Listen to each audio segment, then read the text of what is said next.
Most Christians are fighting the wrong enemy, using the wrong weapons on the wrong battlefield, and that's exactly what the devil wants. You think spiritual warfare is just about praying louder or rebuking demons in Jesus' name, but the truth is far more dangerous and far more subtle. The enemy isn't always roaring like a lion. Sometimes he whispers like a friend. The first mistake many believers make is thinking spiritual warfare starts when the attack shows up. But the real war began long before you ever felt the temptation, the depression, or the anxiety. It started in your mind, in the hidden places, in the thoughts you never surrendered to Christ. And here's the shocking part. Satan doesn't need to possess you to destroy you. He just needs to distract you. If he can keep your mind full of fear, offense, comparison, or lust, he's already won most of the battle. Most Christians are trying to cast out what they were never willing to crucify. You can't rebuke the flesh. You have to kill it. The second mistake is confusing emotional highs with spiritual authority. Just because you cry during worship doesn't mean you're armored for war. The devil isn't threatened by your goosebumps. He's terrified of your obedience. He doesn't care how many sermons you watch or verses you quote if you still gossip, still walk in pride, still refuse to forgive. Ephesians 6 doesn't tell you to feel strong in the Lord. It says be strong in the Lord and put on the whole armor of God. Not pieces, not just the sword, the whole armor.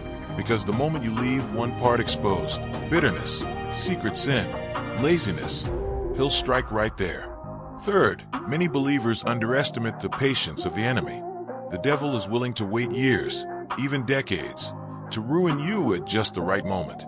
You think just because you got away with it, God must be okay with it. But Samson thought that too, until one day he shook himself like before, and nothing happened. Don't mistake God's mercy for permission. Hidden sin is still active warfare. Fourth, spiritual warfare is not always external. Some of the deepest attacks come wrapped in silence, in dry seasons, in unanswered prayers that make you question God's love. The enemy will use silence to make you forget what God said in the light. But you weren't called to feel your way through faith. You were called to stand. Even when you're exhausted, even when you're confused, even when heaven seems quiet. Real warriors don't just fight when they feel inspired. They fight because they're assigned.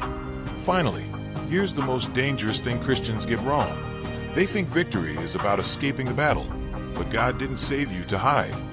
You were born for war. You were never meant to run from the fight.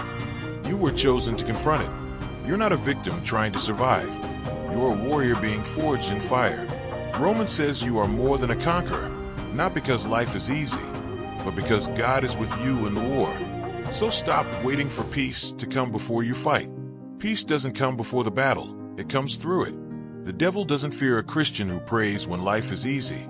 He fears the one who prays with tears in their eyes, praise in their mouth, and a sword in their hand.